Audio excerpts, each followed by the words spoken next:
ہر انسان آج کل ایک عجیب کشمکش اور بے چینی کا شکار ہے. کوئی اسے انگزائٹی کا نام دیتا ہے, کوئی ڈپریشن کا.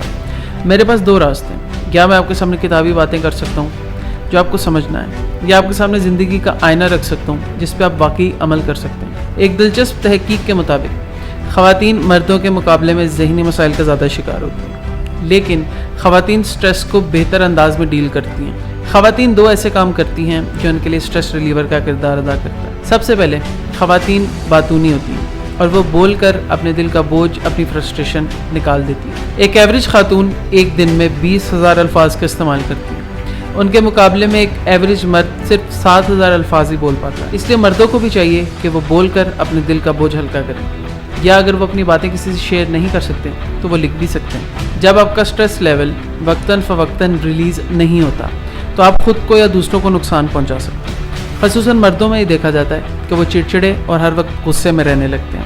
اس کے ساتھ ساتھ وہ اپنی بیوی یا بچوں پر ہاتھ بھی اٹھانے لگتے ہیں, اور اگر وہ بری صحبت میں ہیں تو وہ سبسٹنس ابیوز یعنی شراب, سگریٹ نوشی یا منشیات کے عادی بھی ہو سکتے ہیں, کیونکہ یہ سب چیزیں بے شک تھوڑی دیر کے لیے صحیح ان کی تلخ حقیقت اور بے سکونی سے ان کو نجات دیتی ہیں. اس کے ساتھ ساتھ خواتین کی آنکھوں میں ہر چھوٹی بڑی بات پہ آنسو آ جاتا ہے, اور یہ ایک تسلیم شدہ سائنسی حقیقت ہے کہ رونے سے نہ صرف آپ کا موڈ اچھا ہو جاتا ہے بلکہ آپ کا سٹریس لیول بھی کم ہو جاتا ہے. اب مرد حضرات اس جذبے سے بھی کافی حد تک محروم ہیں, لیکن یاد رکھیے کہ رونے والا شخص کمزور نہیں بلکہ نہ رونے والا شخص کمزور ہوتا ہے. ہمارے معاشرے میں اگر آپ کسی کو کہیں کہ آپ کو سٹریس یا ٹینشن ہے تو وہ کہیں گے یہ سب دین سے دوری ہے, آپ کو نماز پڑھنی چاہیے, قرآن پڑھنا چاہیے.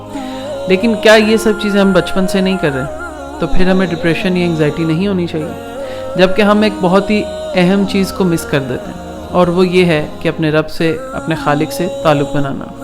اگر یہ تعلق نہیں بنا تو نماز پڑھتے ہوئے, قرآن پڑھتے ہوئے آپ کا دھیان کہیں اور ہوگا, اور جب یہ کنیکشن بن جاتا ہے تو آپ 100 سال عبادت کرنے والوں سے بھی آگے نکل جاتا ہے. یہ تعلق کب بنتا ہے؟ جب آپ کے لیے سارے دروازے بند ہو جاتے ہیں, مایوسی انتہا پر ہوتی ہے, اور اس کے لیے آپ کا دل کا ٹوٹنا بھی ضروری ہے, کیونکہ جب تک آپ کے دل میں دنیاوی خواہشات اور حسرتیں ہوں گی تب تک یہ دل خدا کا گھر نہیں بن سکتا. اپنی مرضی, اپنی خواہش اور اپنے حصے کی ساری محنت کر کے تقدیر کو سپرد کرنے والا ہی صحیح راستے پہ.